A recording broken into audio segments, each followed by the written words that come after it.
నమస్తే. Welcome to square talks. ఈ మధ్య కాలంలో భారతదేశంలో నగరీకరణ పెరిగిపోతుంది.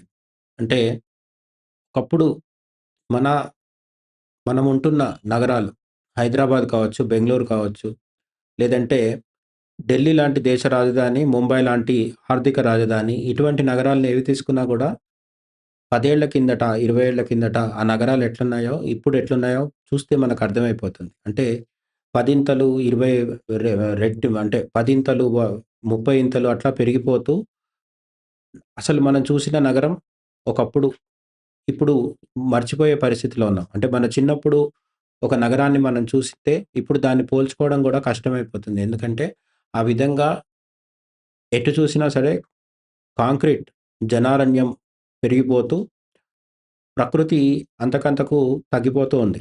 ఆ ప్రకృతి అంటే ఇక్కడ అర్థం 4 చెట్లు నాటేసి అక్కడ ఇక్కడ గ్రీనరీ కనిపిస్తే అదే గొప్ప విషయం అని అనుకోవడానికి లేదు. నిజానికి ఒక గ్రామాన్ని తీసుకుంటే అక్కడుండే ప్రజలకి, పట్టణాన్ని తీసుకుంటే అందులో ఉండే ప్రజలకి, నగరాన్ని తీసుకుంటే నగరంలో కనిపించే నగరవాసులకి, వీళ్ళందరూ కాకుండా మహానగరాల్లో మెట్రోపాలిటన్ సిటీస్‌లో కనిపించే ప్రజలకి ప్రధానమైన తేడా ఏంటంటే, గ్రామాల్లో ఉండే ప్రజలు చాలా సహజమైన స్థితిలో జీవితం గడుపుతూ ఉంటారు. వాళ్ళు చాలా నెమ్మదిగా రోజు మొత్తంలో గొప్పగా ఏదో చేసినట్టు మనకు కనిపించకపోవచ్చు. కానీ వాళ్ళ జీవన శైలి మాత్రం ప్రకృతి విధించిన నియమాలకి చాలా దగ్గరగా ఉంటుంది. అది కరెక్టా? రాంగా? అనేది వేరే చర్చ. కానీ అలా వాళ్ళు ఉండగలుగుతారు. ఎందుకంటే ఊర్లో హడావుడి తక్కువుంటుంది కాబట్టి. అదే పట్టణానికి, నగరానికి, మహానగరానికి మనం మారుతూ, మారుతూ వచ్చినప్పుడు మహానగరాల్లో పెద్ద పెద్ద నగరాల్లో ప్రపంచ ప్రఖ్యాతంగా గాంచిన న్యూయార్క్ కావచ్చు, లండన్ కావచ్చు, మన దేశంలో ఉండే ఢిల్లీ, ముంబై లాంటివి కావచ్చు. ఇక్కడ అన్ని చోట్లల్లో మనకు కనిపించేదేంటంటే ఉరుకులు పరుగులు చాలా సర్వసాధారణమైన విషయం. ముంబై లోకల్ ట్రైన్స్‌ని తీసుకున్నా, ఎక్ వేరే నగరాల్లో ఎక్కడైనా సరే బెంగుళూరు ట్రాఫిక్‌ని తీసుకున్నా, హైదరాబాద్‌లో కనిపించే ఫ్లైఓవర్స్ మీద దృశ్యాల్ని సాయంత్రం వేలాది వాహనాల హెడ్‌లైట్స్‌ని చూసినా, మనకిదంతా ఒక గొప్పగా అభివృద్ధిలాగా మనకు కనిపిస్తుండొచ్చు.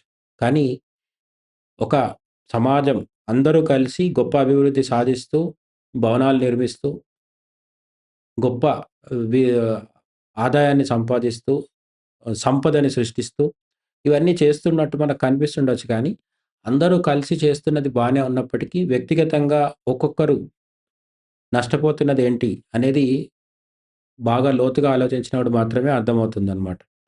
నిజానికి ఇప్పుడు యుద్ధం ఒక యుద్ధం తీసుకుంటే, యుద్ధంలో సైనికులందరూ మూకుమ్మడిగా పోరాడతారు. ఆ యుద్ధంలో గెలిచిన పక్షం ఉంటుంది, ఓడిపోయిన పక్షం ఉంటుంది. యుద్ధంలో గెలిచిన వాళ్ళు సంతోషపడతారు, ఓడిపోయిన వాళ్ళు బాధపడతారు. కానీ వ్యక్తిగతంగా ఒక్కొక్క సైనికుడిని తీసుకున్నప్పుడు, ఆ సైనికుడు మొత్తం యుద్ధంలో గెలిచినా, ఓడిపోయినా సరే, ప్రతి సైనికుడు ఖచ్చితంగా నష్టపోతాడనే జెప్పాలి. ఎందుకంటే గెలిచిన సైనికుడు చనిపోకపోవచ్చు యుద్ధంలో. కానీ గెలిచిన సైనికుడికి గూడా అనేక గాయాలవుతాయి, రక్తం స్రవిస్తుంది. అతను మానసికంగా గూడా చాలా ఒత్తిడికి లోనవుతాడు. అదే ఓడిపోయిన సైనికుడైతే ఓడిపోయాడు గాబట్టి లొంగిపోవచ్చు. అతని ఆత్మగౌరవం దెబ్బతినొచ్చు. అసలు అతను యుద్ధంలో చనిపోవచ్చు కూడా. ఇదే పరిస్థితి ఇప్పుడు నగర జీవితాల్లో గాని, ఆధునిక జీవితంలో ఎక్కడైనా కొన్నిసార్లు ఊర్లల్లో కూడా టెక్నాలజీ చిన్న చిన్న పల్లెటూర్లలోకి, అడవిలోకి గూడా వెళ్ళిపోవడం వల్ల మొత్తం మన జీవనశైలి మారిపోయి ఉరుకులు పరుగులనేవి ఎక్కడ చూసినా కనిపిస్తుంది. అంటే మనం యుద్ధంలో పోరాడుతున్నాం. యుద్ధంలో గెలవచ్చు, ఓడిపోవచ్చు. యుద్ధంలో మనం గెలిచినా, ఓడిపోయినా మనమున్న సమాజం గెలుస్తుంది, ఓడిపోతుంది. మనం మాత్రం ఖచ్చితంగా ఓడిపోయే పరిస్థితే ఉంది. ఇటువంటి నగర జీవితము లేదంటే ఆధునిక జీవితంలో ఉన్న దుష్ప్రభావం గురించి చాలా సంవత్సరాల కిందట ఒక అమెరికన్ లేడీ రైటర్, ఆథర్ ఒక ఫేమస్ కోట్ అంటే ఆమె ఒక స్టేట్మెంట్ ఇచ్చిందనమాట. "You do not know how fast you have been running, how hard you have been working, how truly exhausted you are until someone stands behind you and says, 'it's okay. You can fall down now. I'll catch you.' అని ఆమె తన ఒక పుస్తకంలో చెప్పింది. ఇది ప్రత్యేకంగా మనం మాట్లాడుకున్న కాంటెక్స్‌లో ఆమె చెప్పలేదు. ఆమె ఒక ప్రఖ్యాత నవల రాస్తూ, ఆ నవలలో కథలో సందర్భానుసారంగా ఒక ఒక స సన్నివేశంలో ఈ డైలాగ్ చెప్పడం జరుగుతుందనమాట. అయితే ఆ రైటర్ పేరేంటి అని చూసినప్పుడు టేలర్ జెంకిన్స్ రీడ్ అనే రైటర్ అనమాట. ఆమె చెప్పిన కొటేషన్‌ని తెలుగులో చూద్దాం. మనం ఎంత వేగంగా పరిగెడుతున్నామో, ఎంతలా కష్టపడుతున్నామో, లోలోపల ఎంతలా అలసిపోయామో మనకే తెలియదు. కానీ ఎవరైనా మన వెనుక నిలబడి, "పర్వాలేదు కాసేపు విశ్రాంతి తీసుకో, నేనున్నానుగా" అని ధైర్యం చెప్పే వరకు ఆ అలసట మనకు అర్థం కాదు అనేది దాని సారాంశం. ఇది మనం మరింత విశ్లేషించుకుంటే అలసటని గుర్తించలేకపోవడం. మనం నిరంతరం ఏదో ఒక పనిలో నిమగ్నమై ఉంటాం. పక్కన ఉన్నవారు మనల్ని ఆపి "నువ్వు అలసిపోయావు" అని చెప్పే వరకు మన శరీరం, మనస్సు పడుతున్న శ్రమను మనం గుర్తించలేం. ఇక్కడ చాలా సందర్భాల్లో అలసిపోవడం అంటే కొంతమంది ఏమనుకుంటారంటే శారీరక అలసట మాత్రమే అనుకుంటారు. కానీ మోడర్న్ లైఫ్‌లో ఏసీ రూముల్లో కంప్యూటర్స్ ముందు కూర్చొని ఉద్యోగాలు చేస్తున్నప్పుడు లేదంటే బిజినెస్‌లు వ్యాపారాలు చేస్తున్నప్పుడు అందులో గూడా శ్రమ ఉంటుంది. అందులో గూడా మానసిక శ్రమ ఉంటుంది. మానసిక శ్రమ నిజానికి శారీరక శ్రమ కంటే ఇంకా ప్రమాదకరం గూడా. ఎందుకంటే శారీరక శ్రమ కొన్ని గంటలయిపోగానే తెలిసిపోతుంది. శరీరం నిద్ర రూపంలోనో, లేదంటే విశ్రాంతి రూపంలోనో మనల్ని ఒత్తిడి చేసి ఆ దిశగా తోసేస్తుంది. మనం ఆ శారీరక శ్రమను ఆపేస్తాం. మానసిక శ్రమ అట్లా ఉండదు. నిద్రలేని రాత్రులు గడుపుతూ కంప్యూటర్ల ముందర కూర్చోవడం, లేదంటే కొన్ని రకాల పనులు చేసేవాళ్ళు మానసిక ఒత్తిడికి లోనైపోయి విపరీతంగా సిగరెట్లు తాగుతూ కాలం గడపడం. పైకి చూడ్డానికి శ్రమలాగా అనిపించనప్పటికీ అత్యంత హానికరమైన శ్రమ అంటే అదే అన్నమాట. దీన్ని ఇప్పుడు మనం చెప్పుకున్న రైటర్ ఏమంటున్నారంటే బర్న్‌ఔట్ అని జెప్పి ఒక పేరు పెట్టారు దానికి. బర్న్‌ఔట్ అంటే నేటి ఉరుకుల పరుగుల జీవితంలో పని ఒత్తిడి వల్ల మనల్ని మనం మర్చిపోతుంటాం. ఈ క్రమంలో అలసటను దాచిపెట్టి పనిచేయడం వల్ల మానసిక ఆరోగ్యానికి నష్టం కలుగుతుంది. ఇప్పుడు బయట మనం చేసే పని వల్ల మనస్సులో చాలా అలసట ఉంటుంది. ఒక రకమైన ఆహ్, నిరాశ లేదంటే నిర్లిప్తత ఇటువంటివి కూడా ఆవహిస్తూ ఉంటాయి. లోపల డిప్రెషన్ ఉన్నప్పటికీ, లోపల మానసిక అలసట ఉన్నప్పటికీ, పైకి మాత్రం ఆహ్, మేకప్ వేసిన ముఖాలతో కావచ్చు, నవ్వు పులుముకున్న కృత్రిమమైన హావభావాలతో కావచ్చు, ఇటువంటి వాటితో చాలామంది రోజు గడిపేస్తూ ఉంటారు. వాళ్ళని చూసినప్పుడు మొదటిసారి మనకు కూడా అనుమానం రాదు. వాళ్ళలో మానసిక అలసట ఉంది, లేదంటే శారీరక అలసట కూడా ఉంది, అనారోగ్యాలున్నాయి. ఇవేవి మనకి కనిపించకపోవచ్చు. చాలా ఫిట్‌గా ఉన్నట్టు. ఇవన్నీ కూడా వాళ్ళు మేనేజ్ చేస్తారు. ఇది సమస్య. ఎదుటి వాళ్ళకి చాలా గొప్పగా ఉన్నట్టుగా కనిపించాలని ఆధునిక ప్రపంచంలో ప్రతి ఒక్కరు ట్రై చేస్తున్నారు. అంటే అందరూ అందరిని మోసం చేసే క్రమంలో ఉన్నారు.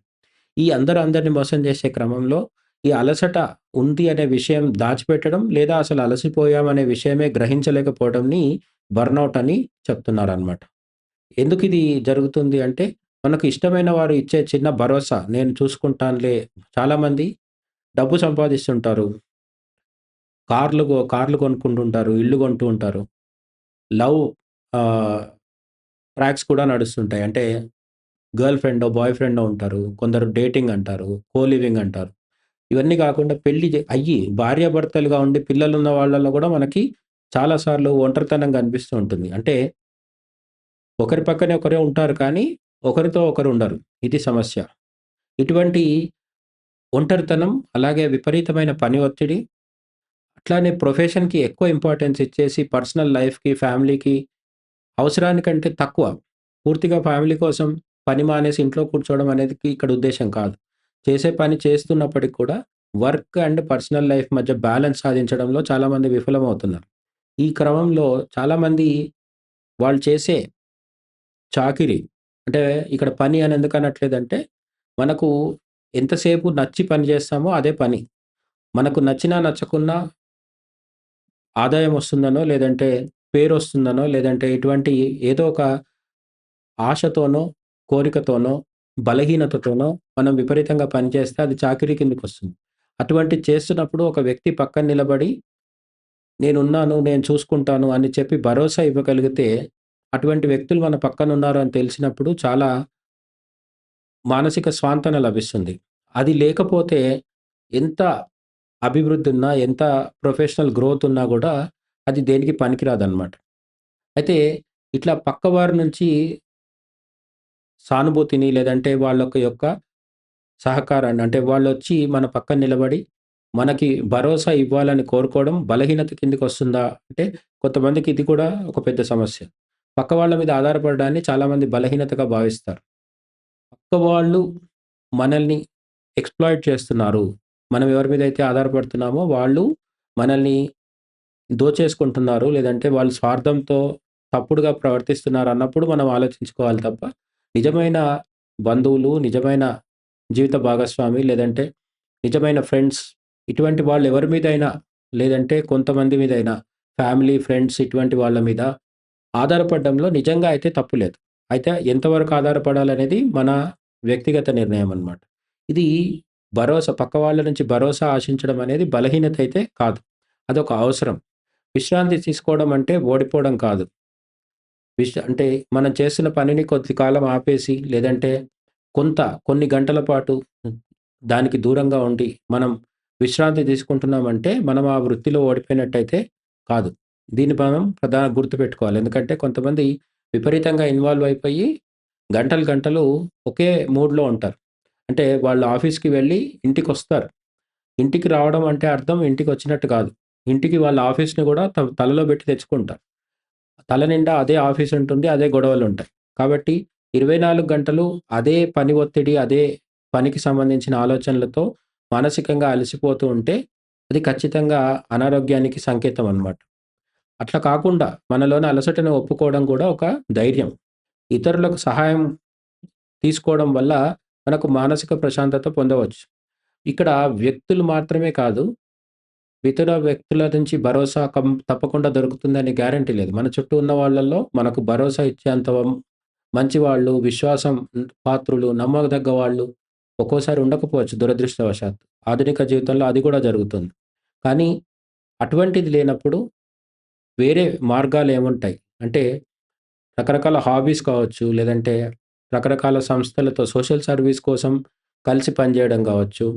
ఇటువంటివి కూడా ఆలోచించడం బెటర్. అంటే ఒక వ్యక్తి నుంచి భరోసా కాకపోతే, ఒక వ్యవస్థ ద్వారా భరోసా పొందడం, లేదంటే మన పని ఒత్తిడిని మర్చిపోయేలాగా ఇంకొక ప్రత్యామ్నాయంలో గూడా మనం ప్రతిరోజు కానీ, ప్రతి వారం గానీ, లేదంటే నెలలో ఒకసారి గానీ, సంవత్సరంలో కొన్ని నెలల పాటు గానీ ఇన్వాల్వ్ అవ్వడం చాలా ఇంపార్టెంట్. ఇక్కడ చాలామంది అలసిపోతే చేసే ఇంకొక ఆధునిక పైత్యం గూడా ఒకటుంది. ఎప్పుడైతే అలసిపోయామని అనుకుంటారో ఏ విదేశీ బీచ్‌కో ఎక్కడో వెళ్ళిపోయి, అక్కడ తోచిందల్లా తిని, దొరికిందల్లా తాగేసి, కొంతకాలం రొమాంటిక్‌గా గడపడం గానీ, లేదంటే ఒంటరిగా గడపడం గానీ, మొత్తానికి ఏదైతే చేసి సెల్ఫీ ఫోటోలన్నీ తీసి ఇన్‌స్టాగ్రామ్‌లో, సోషల్ మీడియాలో పెట్టేసి, మళ్ళీ జాబ్‌కొచ్చి జాయిన్ అయిపోతుంటారు. ఇది నిజమైన రిలాక్సేషన్ అయితే కాదు. ఇంకేది గత్యంతరం లేదన్నప్పుడు ఈ పని గూడా చేస్తే కొంచెం బెటరే. కానీ నిజంగా మానసిక ఒత్తిడి నుంచి, మానసిక శ్రమ నుంచి బయటపడడానికి డబ్బులు ఖర్చు పెట్టి, విమానాలెక్కి విదేశాలకు వెళ్ళడం ఒకటే ప పరిష్కారం కాదు. లేదంటే ఎగబడిపోయి లక్షల మంది జనం మధ్య తోపులాటలో పుణ్యక్షేత్రాలకు వెళ్ళడం గూడా నిజమైన ప్రశాంతత ఏం కాదు.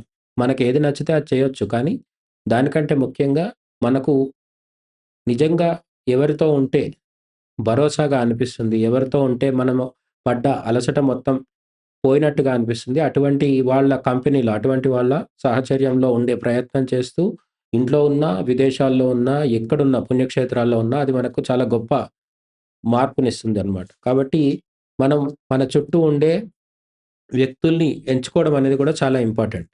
వాళ్ళెంత నిజాయితీ పరులైతే మనం గూడా అంత భరోసాతో అంత తేలిగ్గా ఉండగలుగుతాం అనమాట.